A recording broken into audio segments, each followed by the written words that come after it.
A lot going on here, and I wanted to catch up on all of it with our friend Michael Makovsky, Dr. Makovsky. Since 2013, he's been the president and CEO of the Jewish Institute for National Security of America. He has a long history working on U.S. Israel defense issues, U.S. policy towards Iran and other places in the Middle East, the role of U.S. energy in national security policy, et cetera, former Pentagon official as well. Mike, thanks for joining us. Most importantly, on your resume is that you're a fellow St. Louis Cardinals fan, so I already held you in high esteem. Now I assume your IQ is like 50 points higher because you cheer for the correct team. I know you're from St. Louis. You must have been as excited as I was to see Jordan Walker do so well last night. Yeah, first of all, thank you very much for having me. It's an honor to be on, and I agree with you. I think Jordan Walker, first of all, he seems like a great guy, and it's been one of the great stories of baseball to have a turnaround story like he's had, a guy that everyone thought was going to be Rookie of the Year, then was a bust for 2 years, and then is having this phenomenal breakout season, then to win the home run derby. It's a great story, and I'm very happy for him and his family and the Cardinals. Yeah, great story, great family story. We talked about that a little earlier on the show. His father and his grandmother down there on the field with him. They were great last night. All right, let's turn our attentions to foreign affairs and to what's going on here with Iran. So let's start here. We had the memorandum of understanding. We had a ceasefire. That's obviously fallen apart. The president says there is no ceasefire. He also says there's still talks going on, and now he said today that Iran still maybe wants to talk about making a deal. I don't know. I've been skeptical of how you deal with the Iranians through any means other than military strength from the beginning, although I have supported the president and the administration trying to pursue diplomacy, even though I expected the Iranians to bite the hands here at the negotiating table. Where do you see things right now, Mike? I mean, where do you see the president's position, and what do you think ought to happen next? I think the president has had it with the Iranians. He tried this MOU, which I thought was far too favorable to Iran, but he gave it a shot, and the Iranians just kept violating the deal. The whole point of the MOU was to allow freedom of navigation, and they violated. If I may, for a second, there's this old story where a scorpion asks a frog to carry him over a river. The frog says, "Why would I do that? You're gonna sting me." And the scorpion says, "No, if I sting you, we're both gonna drown." So the frog does it, and when they're going across the river, the scorpion stings the frog, and the frog says, "Why'd you do that?" And the scorpion says, "Because I'm a scorpion."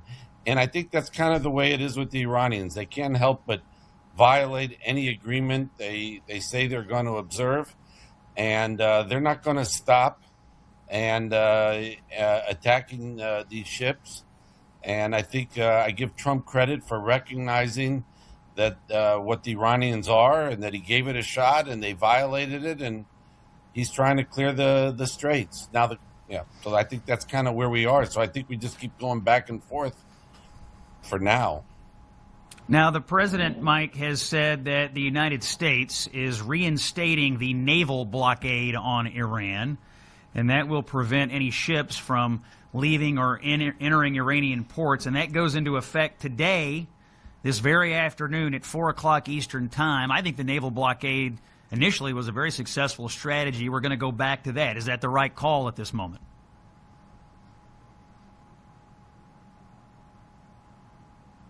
Oh, have we lost Mike? I think he's the right thing in installing it. I just think we have to temper our expectations. I think, Ron, are you hear me okay? Okay. Yeah, go ahead. We had a brief interruption. I was just asking you if you thought the blockade was the right call. Yeah. I think it is the right call. I just think we have to temper our expectations of what it could achieve. I think it's the right thing to do, and we just got to keep pressuring the regime. But I don't think we should expect that it's going to solve the problem, because I think the regime ultimately just cares about the survival of the regime. and they don't ultimately care about how much oil revenue they're going to have.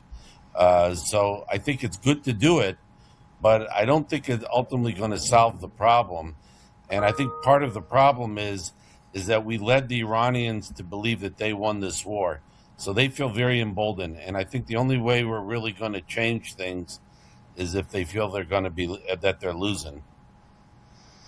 Well, certainly they've gotten that message from Democrats and the American media. They keep saying every day that somehow Iran has won the war, despite the fact that their military has been decimated and the nuclear stockpile is at the bottom of the rubble, et cetera, et cetera. But we can discuss that another day. I want to talk to you about Israel's position in all of this. Obviously, Israel and the United States are allied here, but Israel is the one that's got to live with this in their backyard. They're also the ones that have been on the front lines fighting off all the Iranian terror proxies. Do you think this whole process here with the U.S. Israel alliance has put Israel in a stronger position as it relates to its own national security vis-a-vis these Iranian terror proxies? Yeah, I think, look, the beginning, I think the Israelis deserve most of the credit, of course, once they suffered the tremendous failure and defeat of October 7th. They've, slowly but surely have really decimated Iranian proxies. Hezbollah is not out, but they've certainly severely weakened. Maybe they have 5 or 10% of the missiles and rockets that they had before October 7th. Hamas is pretty much decimated. They control parts of Gaza, but they don't really pose a threat anymore, at least right now, to Israel the way they did before. The Houthis are another story.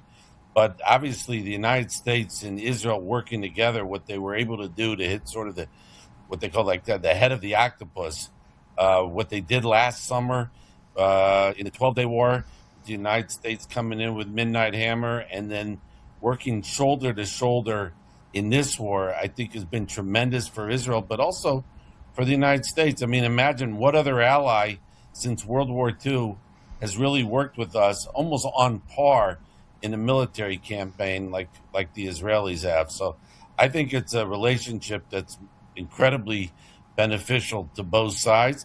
And what I would like to see going forward is, even though while Israel's becoming so politically controversial politically, militarily, I think the relationship is fantastic. And I would like to see America even more, I think we're going to see it probably, put more of our military assets more permanently stationed in Israel. I'd hope that's going to happen. I think that's kind of where we're going, because Israel's like the only country in the region that gives American military assets complete freedom of action, and they're far away from Iran where they could be defended, but they're still close enough that Israel could be used as a launching point. Yeah.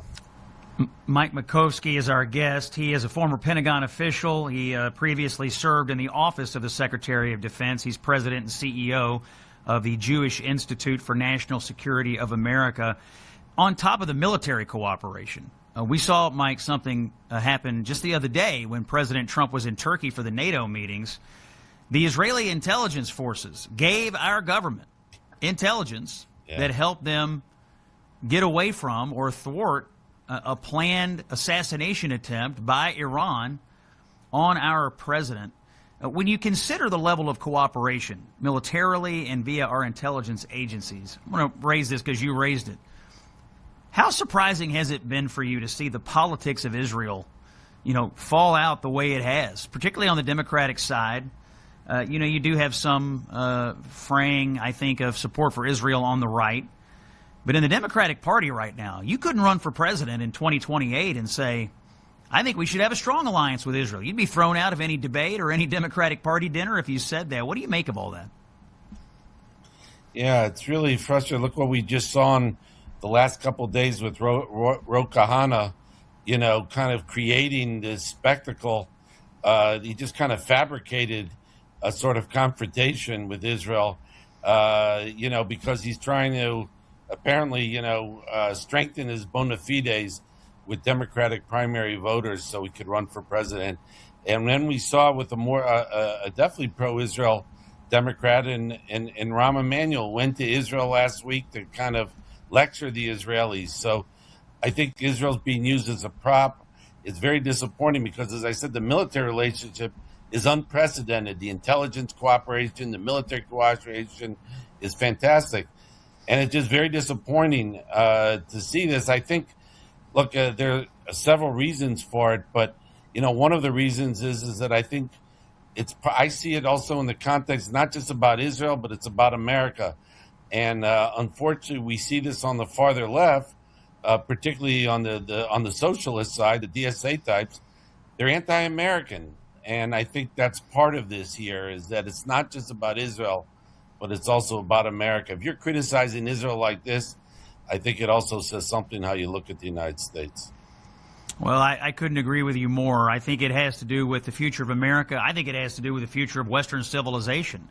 And I think these democratic socialists, they've admitted as much. Their goal here is to upend America from the inside and to upend really, the tenets of Western civilization that goes back to Jerusalem, Athens, Rome. That's where the way our culture worked, that's where our civilization comes from. And they are attempting to upend really thousands of years of us building this Western civilization culture, and they're trying to do it through the American political system. Let's hope they don't succeed. Mike Makovsky is the president and CEO of the Jewish Institute for the National Security of America, JINSA. Mike, we'll see how this situation unfolds, and we'll have you back.